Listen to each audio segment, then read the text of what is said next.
সহ্য করতে পারো না, আবার বড় বড় কথা বলতে আসছো তাই না? আমি যেটা করেছি বেশ করেছি, আজকে আমার বয়ফ্রেন্ড নিয়ে আসছি, দরকার হলে আমি বাইরে থেকে পরপর ভাড়া করে নিয়ে আসবো, তোমার চোখের সামনে যা ইচ্ছা করো কি করবো করে নাও। এই শরীরের মালিক শুধু তুমি, তুমি এই শরীরের ছোঁয়ার পর থেকে আর কাউকে গায়ে টাচ করতে দিই। তোমার আর বলো তো, স্বামীটা তো আবার আসবে না নাকি? ও ঢাকার বাইরে গিয়েছে, এখন আর আসবে না। তাইলে তোর অসুবিধা নেই, আসো। এবার আমি বের হলাম। দাঁড়াও, আবার কি? তুমি এখনই চলে যাচ্ছ? আহা, আমার অফিস না, এখনই তো যেতে হবে, টাইম আছে। তোমাকে আমি বললাম যে অফিসের কাজে তুমি বাইরে যাবে আর 2টা দিন পরে যাও, কিন্তু তুমি আমার কোনো কথাই শুনলে না, তুমি এখনই চলে যাচ্ছ। আরে বাবা, এখন কি কথাটা শুনবো তোমার? বলবে তো। তোমাকে আমি বললাম যে 2-1 দিন পরে তুমি অফিসের কাজে বাইরে যাও, কিন্তু তুমি আমার কোনো কথাই শোনো না। তুমি চলে গেলে আমার একা একা বাসার মধ্যে ভালো লাগে না, সবসময় খালি খালি লাগে, মিস করি। তুমি বলছিলে যে আমাকে নিয়ে ঘুরতে যাবা, গতকালকে ঘুরতে যাওয়ার কথা ছিল, কিন্তু এখন পর্যন্ত নিয়ে তো যাও নাই, আর আজকে তুমি ঢাকার বাইরে চলে যাচ্ছ কাজে। আচ্ছা, সবসময় যদি এরকম করো আমার সাথে, তাহলে আমি কোথায় যাবো? আমি তো একটা মানুষ নাকি, আমারও তো মনে চায় যে আমি আমার স্বামীর সাথে একটু বাইরে কোথাও ঘুরতে যাই, একটু ভালো সময় কাটাই। তুমি কোনো কিছুই করো না। এই যে দেখো হাত, এই যে গলা, এই যে কান দেখতেছো, 20 টাকা দামের একটা কানের দুল কানের মধ্যে দেওয়া, পুরো গলা খালি, হাত খালি, সবকিছু খালি। কি জিনিসটা আমাকে দিছো? সবসময় যে ব্যবসার কাজের জন্য খালি বাইরে বাইরে বাইরে থাকো। এত ব্যবসা করে কি করছো? শুধু টাকা পয়সা জমাইলে হবে না, নিজের ঘরে যে একটা সুন্দরী বউ আছে, ওর যে কোনো চাহিদা আছে, শখ আহ্লাদ আছে, এগুলো তো পূরণ করতে শিখো নাই তুমি। বয়স তো এমনি এমনি হয়েছে তাই না? যখন আমি কিছু বলবো তখন বলবো যে আমার দোষ। মেয়ে মানুষ বেশি কথা বলে, বেশি কথাটা যে কেন বলি সেটা কি পুরুষ মানুষ বুঝো? তুমি বুঝো না। ঠিক আছে, আমি আগে ব্যবসার কাজ শেষ করে আসি, তোমার সব কিছু কিনে দেবো। আমি তো না বলিনি যে তোমাকে কিনে দিব না। তোমার গলাটা খালি সেটা তো আমি দেখতে পাচ্ছি। আচ্ছা ঠিক আছে, তোমার যদি এত প্রয়োজন হয়, ঘরে টাকা আছে, কোনো জিনিসের তো অভাব নাই, তুমি কিনে নিও। আমি জানি, এটা আমি ভালো করে জানতাম, কারণ এটা তো আজকের কাহিনী না। সব সময় নিত্যদিন তুমি এই সমস্যাটাই করো কেন? হ্যাঁ, তোমাকে একটা ভালো কথা বলছি, তুমি কোথায় বউকে একটু সময় দিবা, ঘুরবা ফিরবা, সেটা না। তোমাকে এই কথা যদি আমি বলতে যাই, 9-6 দিয়ে একটা বুঝিয়ে তুমি আমাকে মানে গান পড়া দিয়ে এখান থেকে চলে যাবা।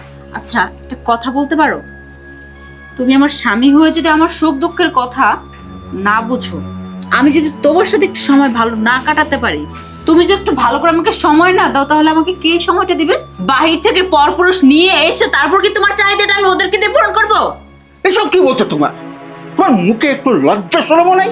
হ্যাঁ, একটু আটকাও নাই? তুমি আমার কি না, এগুলো- আমার কোনো লজ্জা শরম নেই, কারণ তুমি আমাকে লজ্জা শরম রাখতে দাওনি। তুমি যদি আজকে ঠিকঠাক মতো আমাকে সময় দিতে, আমাকে ভালোবাসতে, আমার কেয়ার করতে, যত্ন নিতা, তাহলে তার এই কথাগুলো আমি বলতাম না। তুমি যেমন আমাকে সময় দিবা না, ঘরের বউ কিভাবে ভালো থাকে জানো? তাদের স্বামীর কাছ থেকে আদর ভালোবাসা পেয়ে, মহব্বত পেয়ে, তাদের কাছ থেকে সময় যত পাবে, ঘরের বউরা স্বামীর কথা তত শুনবে, স্বামীদেরকে তত ভালোবাসবে। কিন্তু তুমি স্বামী হয়েছে শুধু নামে, সারাদিন ডিউটি ডিউটি আর ব্যবসা করে রাতে এসে ঘরে বউর সাথে ঘুমালেই স্বামী হওয়া যায় না। স্বামীদেরও কিছু দায়িত্ব থাকে, কর্তব্য থাকে, যেটা তোমার মধ্যে নাই। তুমি আমাকে রীতিমতো অপমান করছো। আচ্ছা, আমার কোন জিনিসের অভাব আছে? আমার টাকা পয়সা সয় সম্পত্তি কোনো জিনিসের তো অভাব নেই।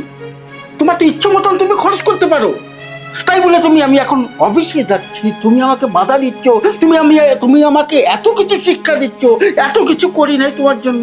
ছি ছি ছি ছি। একটা কথা কি জানো? পাগলকে যতই বোঝানো হোক, পাগল না পাগলের রাস্তাতেই হাঁটবে। পাগল কখনো পাগলামো ছেড়ে ভালো মানুষের রাস্তায় কখনো হাঁটতে পারবে না। এত কিছু বোঝানোর পরও যেই ব্যক্তি বলে টাকা পয়সা সবকিছু আছে, টাকা পয়সা কতদিন? মরার পরে কি টাকা পয়সা নিয়ে কবরে যাবা? যাবা না। এখন ব্যবসা করতে যাচ্ছ না, ঢাকার বাইরে যাওয়া, ব্যবসার কাজে যাও। যেদিন এই বউটা থাকবে না, সেদিন বুঝতে পারবা যে কি হারিয়েছো। আচ্ছা, কি বলতে চাও তুমি? এইসব কথা কেন বলছো? এমন তো তোমার অপূরণ কিছু রাখিনি আমি, দেখেছি। খালি সময়টা দিতে পারি নাই তোমাকে, এইটাই তোমার ভুল। হ্যাঁ ঠিক আছে, আমি আগে ব্যবসার কাজটা শেষ করে আসি, সারাদিন বাড়িতে থাকবো, একটা মুহূর্তের জন্য আমি বাইরে যাব না। যাতে তুমি এইসব কথা না বলতে পারো, বুঝতে পেরেছ? আর আমাকে আটকিও না, আর কথা শুনিও না, অনেক কথা শুনিয়েছ।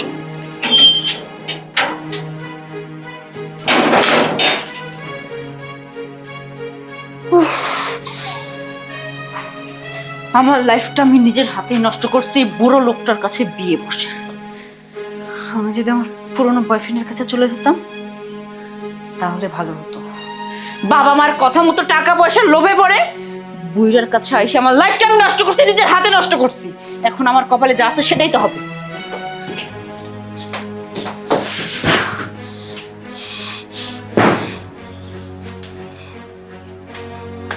ঠিকই আছে, আমার সাথে তো এটাই হওয়ার কথা ছিল। অতি লোভে তাঁতি নষ্ট। বেশি লোভ করছিলাম, বেশি লোভ করে বাবা মার কথা মতো এই বুড়ো লোকটার কাছে বিয়ে বসছি। এখন অল্প বয়সে আমার যৌবনটা আমি নষ্ট করতেছি এর কাছে থাইকা থাইকা। আমার এত অশান্তি ভালো লাগে না। স্বামী হয়ে যদি বউকে সময় না দেয়, আমার প্রতি যদি ওর কোনো কেয়ারই না থাকে, তাহলে কিসের স্বামী? কিসের স্বামী? কিসের পুরুষও? ও কোনো পুরুষের মধ্যেই পড়ে না। আমার লাইফটাকে নষ্ট করে দিচ্ছে একবারে। আমি এখন কি করবো বুঝতে পারতেছি না।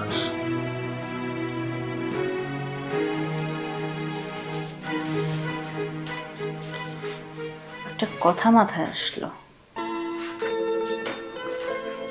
আমার এক্সকে একটা ফোন দিই। ফোন দিয়ে একটু মিষ্টি মিষ্টি কথা বলি। আমাকে অনেক ভালোবাসে। যদি একটু মিষ্টি মিষ্টি কথা ওর সাথে বলি, আমার মনে হয় ও একদম আমার প্রতি আবার বলে যাবে, আমাকে ভালোবাসবে, আমার কাছে আসবে, আর আমি আমার চাহিদা মতো যেটা পাওয়ার সেটা ওর কাছ থেকে হাসিল করে নেব। Just for wait.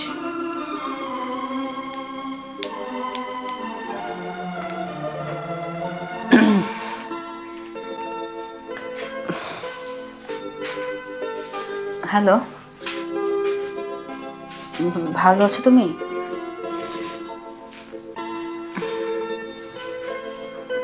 আমি আছি আর কি। সবসময় শুধু তোমার কথা মনে পড়ে, কিন্তু ফোন দেওয়ার সাহস পাই না। কি করে ফোন দিব বলো?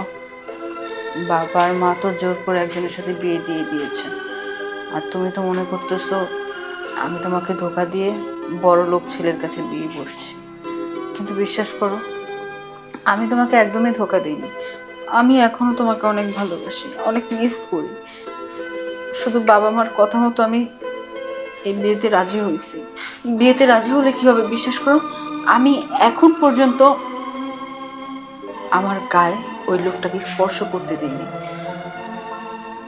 কারণ এই শরীরটা শুধু তোমার।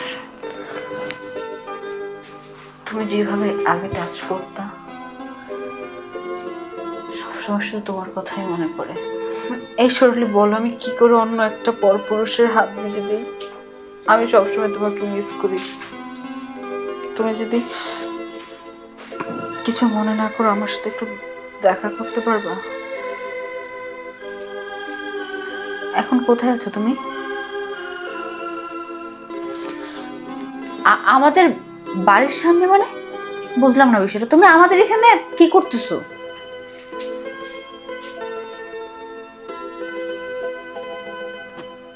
তুমি আমাকে এত ভালোবাসো, আগে বলবে না? আমাকে ভালোবাসো দেখে আমার বিয়ে হয়ে যাওয়ার পরও আমার শ্বশুর বাড়ির আশেপাশে তুমি ঘোরাঘুরি করো শুধু আমাকে একটাবার দেখার জন্য। এটা যদি আগে বলতা তাহলে তো আরো আগেই তোমার সাথে কথা হতো, দেখা হতো। উফ, আরে রাখো তো। তুমি আমাকে এখনো ভালোবাসো, আমিও তোমাকে অনেক মিস করি। তাহলে তো সমস্যা কিসের? যেহেতু আমার বাসার কাছে আছো, তুমি এক্ষুনি আমার বাসায় আসো। আমি তোমার অপেক্ষায় বসে আছি। বাসায় কেউ নেই, তুমি একদম চিন্তা করবে না। তোমার ছোঁয়াগুলো আমি খুব মিস করছি। তুমি এক্ষুনি আসো, এত কথা বাড়াতে হবে না। তুমি আসো, সামনাসামনি বসে তোমার সাথে কথা বলবো, ঠিক আছে? আসো।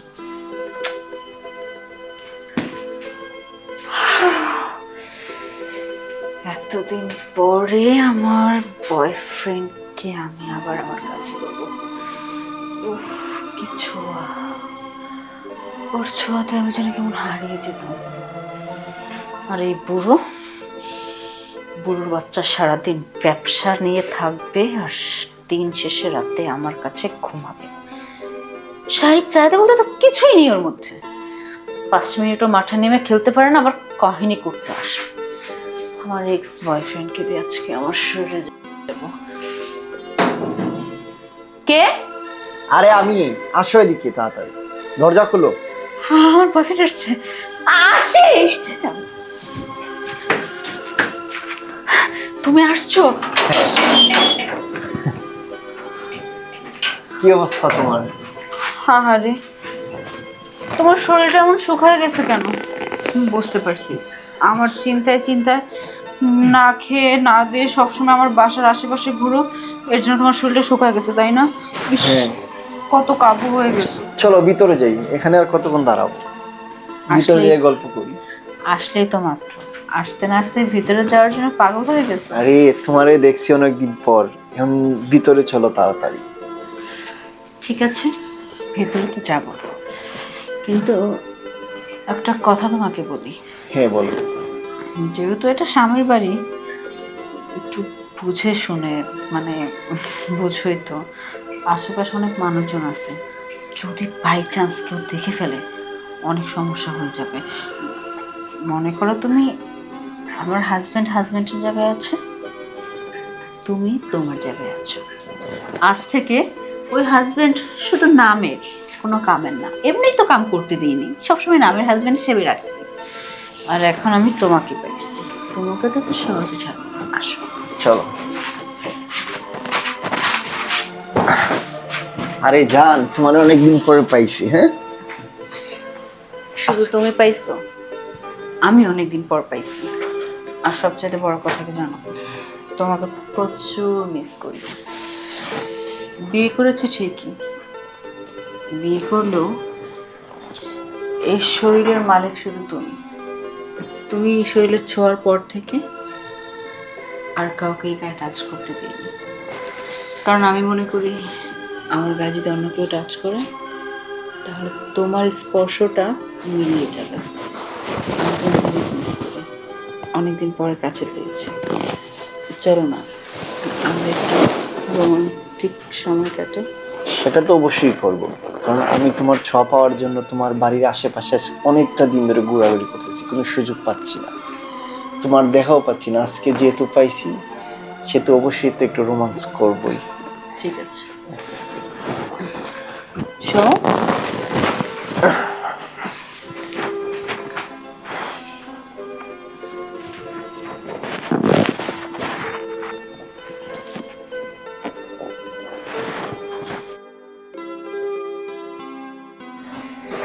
তোমার আর বলো, স্বামীটা তো আবার আসবে না নাকি? ও ঢাকার বাইরে গিয়েছে, এখন আর আসবে না। তাইলে তো আর অসুবিধা নেই, আসো।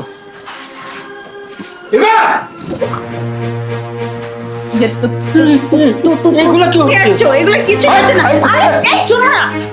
তুমি আমাকে ধরলে কেন? ওকে ধরতে দিলে না কেন? আরে বিষয়টা হয়েছে কি, ও ও আমার খালাতো ভাই আসছিল, তুমি এইভাবে চেতে গিয়েছো, এটার জন্য ও খুব ভয় পাইছে, এর জন্য পালায় চলে গেছে। বললে এইটা তোমার খালাতু ভাই? তোমার যে কোনো খালাতু ভাই নাই সেটা আমি ভালো করে জানি। সত্যি করে বলো, সত্যি করে বলো, ওই ছেলে কি জন্য এসেছে? আরে আমি সত্য কথাই বলতেছি। বিষয়টা হয়েছে, মানে আমাদের বিয়ের সময় না ও আসতে পারেনি। ও চুপ থাকো, একটা কথা বলবে না, একটা কথা বলবে না। আমি সব বুঝতে পারছি, তুমি এই সব আচরণ আমার সঙ্গে করো কি কারণে? এখন সব খোলা হয়ে গেছে এই ছেলের কারণে।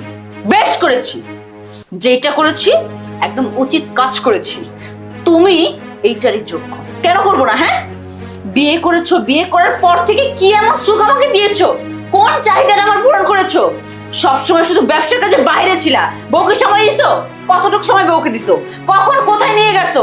একটা ভালো মন্দ কথা তোমার সাথে আমি শেয়ার করতে পারি না, দুটো সুখ দুঃখের কথা যদি আমি স্বামীর সাথে শেয়ার না করতে পারি, তাহলে কোন স্বামী হইলে তুমি? হ্যাঁ, তোমার সাথে তুমি কথা না বলতে পারি, আমি কি রাস্তাঘাট থেকে পরপর তুলে এনে কথা বলবো?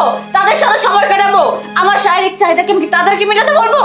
বিয়ের পর থেকে, আজকে বিয়ে হয়েছে 1 বছর হয়ে গেছে, বিয়েটা তুমি ইচ্ছা করে করিনি। আমার বাবা মা এই যে তোমার এই বাড়ি জায়গা সয় সম্পত্তি আছে এগুলা দেখে লোভে করে তোমার কাছে আমাকে বিয়ে দিয়েছে। আর আমি তো রিলেশন করতাম ওর সাথে, যে ছেলেটা তোমার সামনে থেকে পালিয়ে চলে গিয়েছে, ওর সাথে আমার বিয়ে হওয়ার কথা ছিল, কিন্তু বাবা মার জোর জুলুমের কারণে আমি তোমাকে বিয়ে করতে বাধ্য হয়েছি। তার মানে এই না যে তুমি আমার মাথা কিনে নিছো। হ্যাঁ মানছি, বিয়ে হয়েছে, বিয়ে হওয়ার পর একটা মেয়ে সুন্দরভাবে সংসার করবে, কিন্তু সংসারটা এইভাবে হয় না। সারাদিন তুমি বাইরে বাইরে কাজ করবা, আর দিন শেষে রাতে এসে 5টা মিনিট আমাকে সময় দিবা, তারপর নিজের মতো মরার মতো ঘুমায় পড়বা। এটাকে কোনো পুরুষত্ব বলে না, বলে পুরুষ। তোমার মতো পুরুষকে বিয়ে করে আমি আমার লাইফটা এই বয়সে নষ্ট করে দিয়েছি। আমি কি করবো আর? হ্যাঁ, আর কি করার ছিল? আমার কোনো কিছু করার নেই।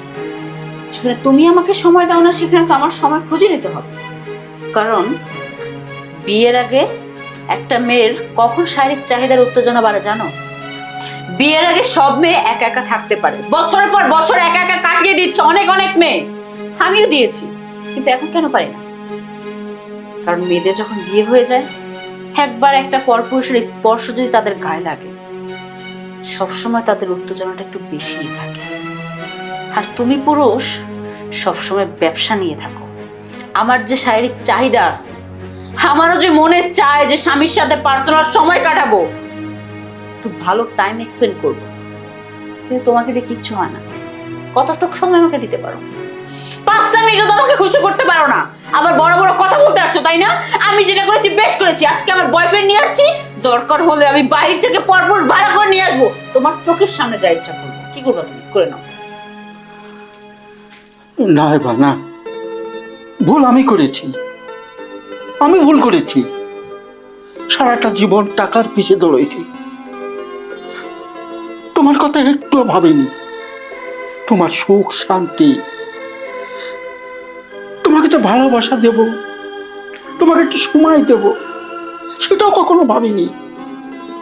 সারাদিন টাকা কামাইছি, টাকা যে একমাত্র সুখ না, তখন খালি টাকা কামিয়েছি। আর টাকাই যে সুখ দিতে পারে না,